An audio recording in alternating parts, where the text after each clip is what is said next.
आज हम शुरू करने जा रहे हैं राष्ट्रपति की संकटकालीन शक्तियाँ। राष्ट्रपति की जो संकटकालीन शक्तियाँ हैं वो भारतीय संविधान के अनुच्छेद 352, 356 और 360 में उल्लेखनीय है। आज हम चर्चा कर रहे हैं सबसे पहले राष्ट्रपति की जो संकटकालीन शक्तियाँ हैं उसमें अनुच्छेद 352 पर। हम देखते हैं कि युद्ध, बाहरी आक्रमण या सशस्त्र विद्रोह की स्थिति से संबंधित संकटकालीन व्यवस्था अनुच्छेद 352। भारतीय संविधान में जो मूल संविधान है उसके अनुच्छेद 352 में व्यवस्था की गई है कि यदि राष्ट्रपति को अनुभव हो कि युद्ध, बाहरी आक्रमण या आंतरिक अशांति के कारण भारत या उसके किसी भाग की शांति या व्यवस्था नष्ट होने का भय है, तो यथार्थ रूप में इस प्रकार की परिस्थितियां उत्पन्न होने की आशंका होने पर राष्ट्रपति संकटकालीन व्यवस्था की घोषणा कर सकता है। संसद की स्वीकृति के बिना भी ये 2 माह तक लागू रहता है और संसद से स्वीकृत हो जाने पर शासन इसे जब तक लागू रखना चाहता है तब तक रख सकता है।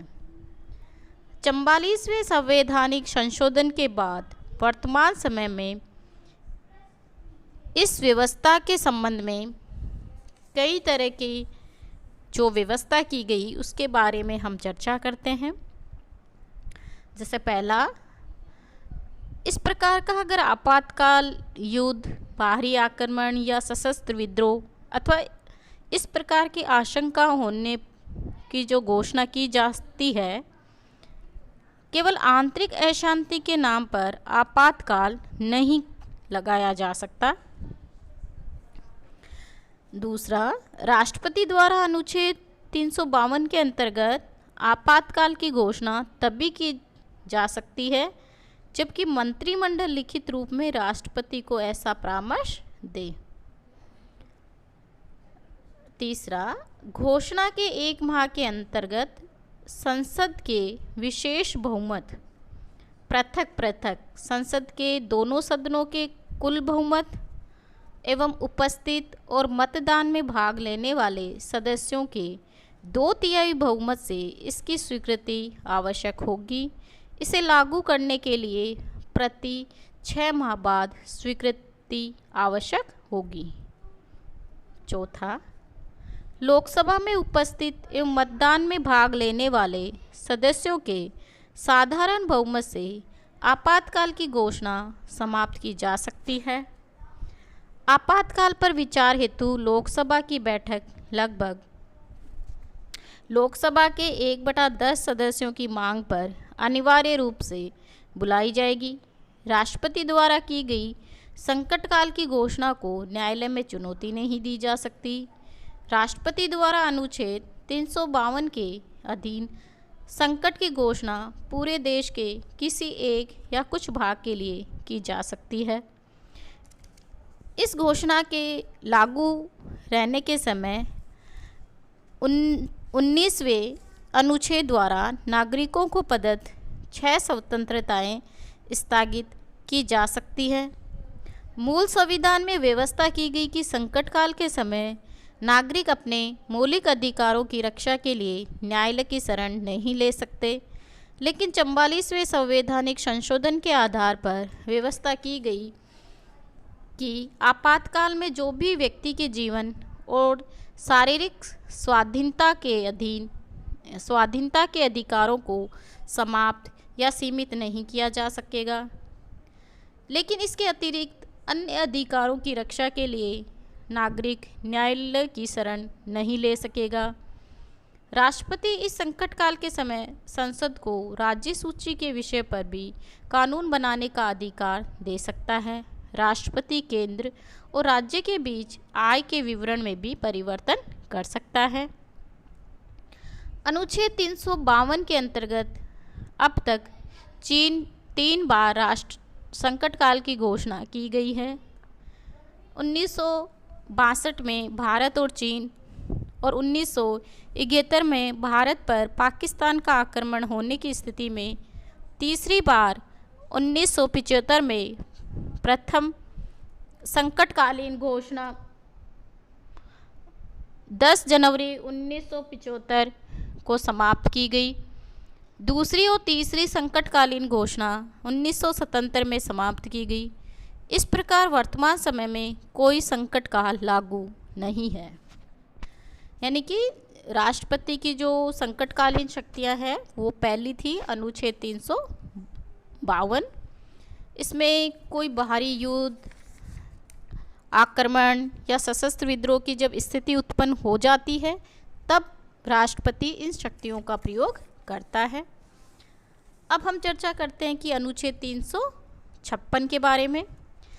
अनुच्छेद 356 की जो शक्तियां हैं उसका प्रयोग राष्ट्रपति जब करता है जब राज्यों में संवैधानिक तंत्र के विफल होने से उत्पन्न संकटकालीन व्यवस्था। संविधान के द्वारा संघीय सरकार को ये उत्तरदायित्व सौंपा गया है कि वह देखे कि प्रत्येक राज्य की सरकार संविधान के उपबंधों के अनुसार चलाई जा रही है। अनुच्छेद 356 के अनुसार राष्ट्रपति को राज्यपाल के प्रतिवेदन पर या अन्य किसी प्रकार से समाधान हो जाए कि ऐसी स्थितियां पैदा हो गई है कि राज्य का शासन संविधान के अनुसार नहीं चलाया जा सकता तो ये संकट काल की घोषणा की जा सकती है।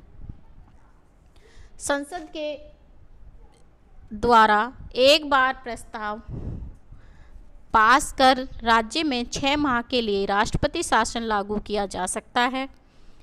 44वें संवैधानिक संशोधन के पूर्व राज्य में राष्ट्रपति शासन की अधिकतम अवधि 3 वर्ष थी, लेकिन अब इस व्यवस्था में ये परिवर्तन किया गया कि राज्य में राष्ट्रपति शासन के 1 वर्ष की अवधि के बाद इसे और अधिक समय के लिए जारी रखने का प्रस्ताव संसद द्वारा तभी पारित किया जा सकेगा जबकि इस प्रकार का प्रस्ताव पारित किए जाने के समय अनुच्छेद 352 के अंतर्गत संकट काल लागू हो और चुनाव आयोग ये प्रमाणित कर दे कि वर्तमान समय में राज्य में चुनाव कराना संभव नहीं है। किसी भी परिस्थितियों में 3 वर्ष के बाद राष्ट्रपति शासन लागू नहीं किया जा सकता। इन परिस्थितियों में राष्ट्रपति ये घोषणा कर सकता है कि राज्य की कानून निर्माण की शक्ति का प्रयोग केंद्रीय संसद करेगी। राष्ट्रपति राज्यपाल सहित राज्य के किसी भी अधिकारी की शक्तियों को अपने हाथ में ले सकता है। वह घोषणा के उद्देश्य की पूर्ति के लिए उच्च न्यायालय की शक्ति को छोड़कर अन्य समझ शक्ति अपने हाथों में ले सकता है। जब लोकसभा की बैठक नहीं हो रही हो उस समय राष्ट्रपति राज्य की संचय निधि में से व्यय का आदेश दे सकता है और उसके द्वारा अध्यादेश भी जारी किया जा सकता है। संकट की अवधि में राष्ट्रपति संविधान के अनुच्छेद 19 के द्वारा प्रदत्त स्वतंत्रता पर रोक लगा सकता है और उसके द्वारा संवैधानिक उपचारों के अधिकारों को भी स्थगित किया जा सकता है। संविधान लागू किए जाने के समय से लेकर अब तक 130 से अधिक उदाहरणों में अनुच्छेद 356 के अधीन संकट काल घोषित किया जा चुका है। पिछले वर्ष में पंजाब, असम, जम्मू कश्मीर आदि राज्यों में लंबे समय तक राष्ट्रपति शासन लागू रहा। वर्ष 2016 में 3 राज्य अरुणाचल प्रदेश, जम्मू कश्मीर एवं उत्तराखंड में राष्ट्रपति शासन लागू किया गया। उत्तराखंड और अरुणाचल प्रदेश में उच्चतम न्यायालय ने राष्ट्रपति शासन को असंवैधानिक घोषित करते हुए पुरानी सरकारों को बहाल करने का निर्णय दिया। राज्यपाल और केंद्रीय सरकार की भूमिका पर गहरा रोष प्रकट किया गया। वर्तमान में 19 दिसंबर 2018 से जम्मू कश्मीर राज्य पूर्व में 18 माह के लिए गवर्नर शासन के अंतर्गत राष्ट्रपति शासन के अंतर्गत है। वित्तीय संकट।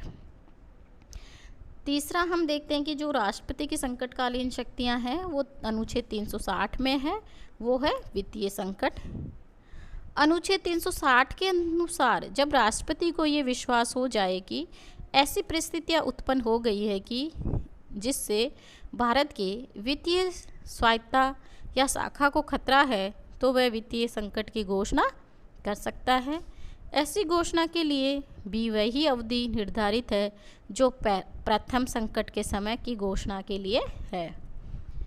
इस संकट की अवधि में राष्ट्रपति को अधिकार होगा कि वह आर्थिक दृष्टिकोण से किसी भी राज्य की सरकार को आदेश दे सकता है। संघ तथा राज्य सरकारों के अधिकारियों के वेतन में, जिसमें उच्चतम न्यायालय तथा उच्च न्यायालय के न्यायाधीश भी शामिल होंगे, आवश्यक कमी की जा सकती है। राष्ट्रपति राज्य सरकारों को इस बात के लिए बाध्य कर सकता है कि राज्य के समस्त वित्त विधेयक उसकी स्वीकृति के लिए प्रस्तुत किए जाएं। संघ की कार्यकारिणी राज्य की कार्यकारिणी को शासन संबंधी आवश्यक आदेश दे सकते हैं और राष्ट्रपति केंद्र तथा राज्यों के बीच धन संबंधी बंटवारे में आवश्यक परिवर्तन कर सकते हैं। देश में वित्तीय संकट लागू करने का अवसर अब तक नहीं आया। आज के लिए इतना ही। राष्ट्रपति की जो आपातकालीन शक्तियां हैं, उनकी जो मूल्यांकन है वो हम अगली क्लास में करेंगे। आज के लिए इतना ही। धन्यवाद।